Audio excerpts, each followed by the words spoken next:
I know we've already done a Superleggera video, but Lamborghini went and sent me one of their press cars, so I just figured it might be worth another go-around.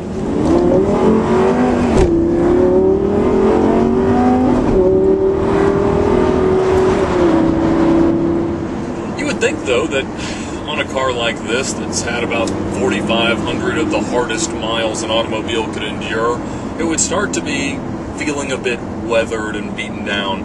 That's not really the case. I mean, this car is tight, it handles perfectly, there's not any noises or squeaks or rattles. The clutch we checked is less than 15% worn, which is unreal, considering that, you know, on some of the older Lamborghinis, this kind of mileage with average driving would have taken you much, much further into the disc than that. But this car's great. I mean, it wouldn't be something that you wouldn't want to own.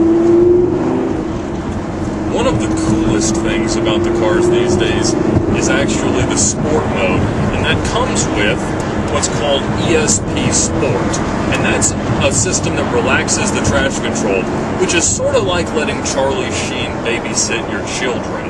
It's there in theory, it just is doing a very terrible job, which is awesome.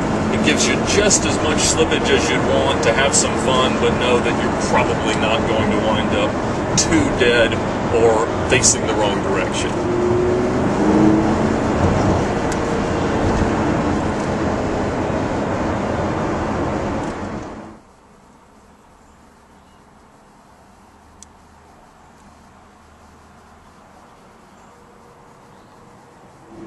Down at a lot of the buttons in a car like this, and you know that there's a lot of Audi influence, and that could be a good thing, because the Superleggera still has that Italian flair and passion, but it still makes you wonder, you know, is this going to be more like a bratwurst with sauerkraut, or more like Heidi Klum's accent? And in fact, it actually is much like the former. You know, it adds a lot to the package, and it just makes it work so well.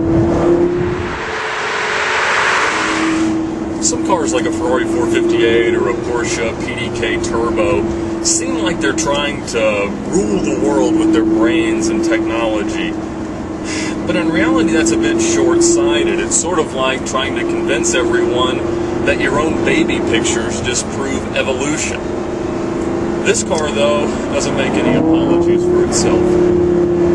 It's got technology, and that gives it capability, but it still lets you know that you're in control, and that's the way that I like it.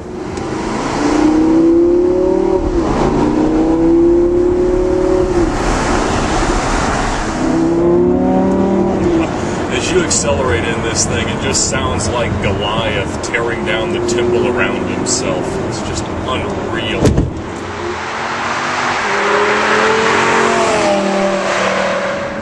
And as my generation's visionary, the great Ferris Bueller, would say, if you have the means, I highly recommend you getting this car. Well, maybe not this one, but one an awful lot like it.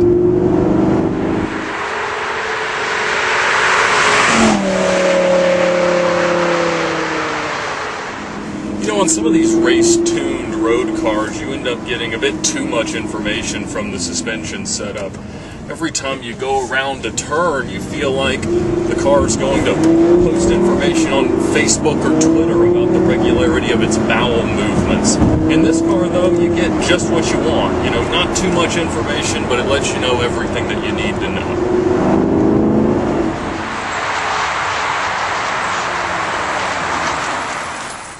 Well, with this being a press car, it would only seem logical for us to test the launch control functionality. So in order to do that, we put the car into Corsa mode, we completely deactivate the traction control, we put our left foot on the brake, and then we rev the car up to whatever desired RPM range we want. Normally, you know, somewhere between 3,000 and 4,000 works.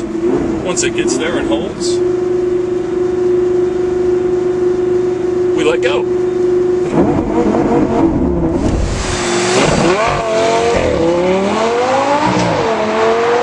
So for every model, Lamborghini keeps a fleet of vehicles. For the Superleggera, they actually have 5 press cars. There's 2 yellow ones, 2 white ones, and 1 black one.